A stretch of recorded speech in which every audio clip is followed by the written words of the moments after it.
Hi, this is Gilbert Gottfried, and you're listening to Laugh Attack.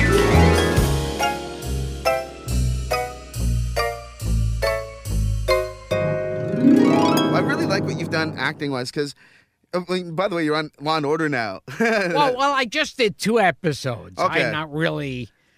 Which I believe me, I'd love to do more, because they're shot about 10 blocks away from my house. Oh, that'd be the best. You just walk down the street. Yeah. But do you like the fact that people ask you to do, like, it's like you're a character, right? And you doesn't seem like people ask you to do anything out of your wheelhouse. I hate that word, but you know what I mean. Yes.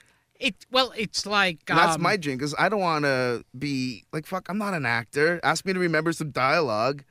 Well, it's like I've had people say to me, like, oh, don't you hate it when you get called into acting something and they just want you to be that one way? And I think if they're hiring me, Yeah. I'm fine being that. I don't have to prove that I'm like Laurence Olivier. No, it's like the whole Broadway thing, right? You're not going to be one of these comics that... And the best part, when I first did the Law and Order episode, I went in there and I of course, like as a comic, I'm just making up lines and I'm like just playing to the back row and I'm just like joking around and cracking jokes and improvising. And then that was the first take, and then the director walks over to me and he goes, could you pull it back a little bit, because this scene is about a little boy who was murdered. So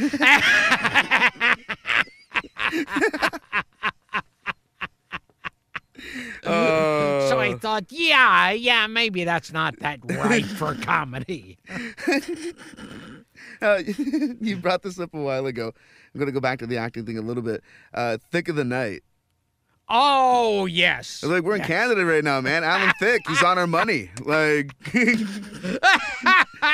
on our money. He's a big deal here. How did you hook up with Alan Thicke? God knows. They asked me, I auditioned for it, and they liked me, and it was kind of disastrous from the beginning. Yeah, because this was going to be the show that was going to knock The Tonight Show off the air. Which it didn't exactly do. No. And the thing I always remember, that was my favorite part about it, one of their sponsors was a sanitary napkin. And they said it's this new, more comfortable sanitary napkin. And they said, once you try it, you'll never go back to thick. And that was... So even by their sponsors, it was a mistake. Oh, wow. Yeah, he's a very interesting guy.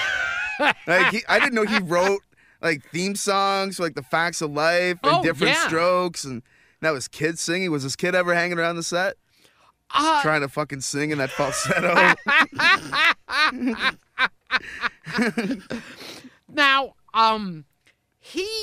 Yeah, it was like, I know he did Facts of... Did he also do Different Strokes? Wow. Yeah. So the money he has... Seriously. Is unearthly. Seriously, right? Yeah, because that's like...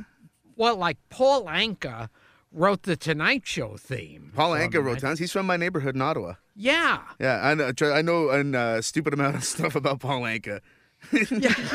I'm ashamed to admit it, but I know a lot about Paul Anka. His Rock Swings album is one of my favorite comedy club albums. Oh, yeah. Have you heard it? No. He does covers of like Nirvana and Soundgarden and all like these 90s like alternative rock bands.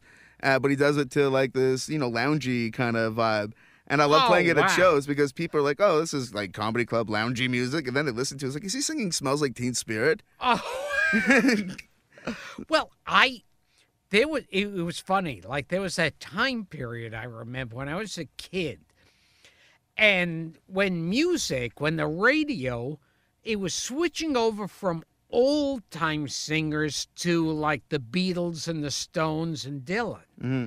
And so you still had on the top 5, you'd have, like, Frank Sinatra and a Beatles song, or Barbra Streisand and Mick Jagger. And real talent, man. It was a weird sort.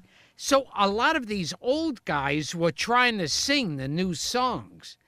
And one thing you cannot parody is there was Frank Sinatra tried to sing Mrs. Robinson, and it was really like you could not do a parody of that because it's already so out there. Because he's like doing it in his usual snapping fingers kind of way, and it's like, oh, you crazy cuckoo bird, Mrs. Robinson.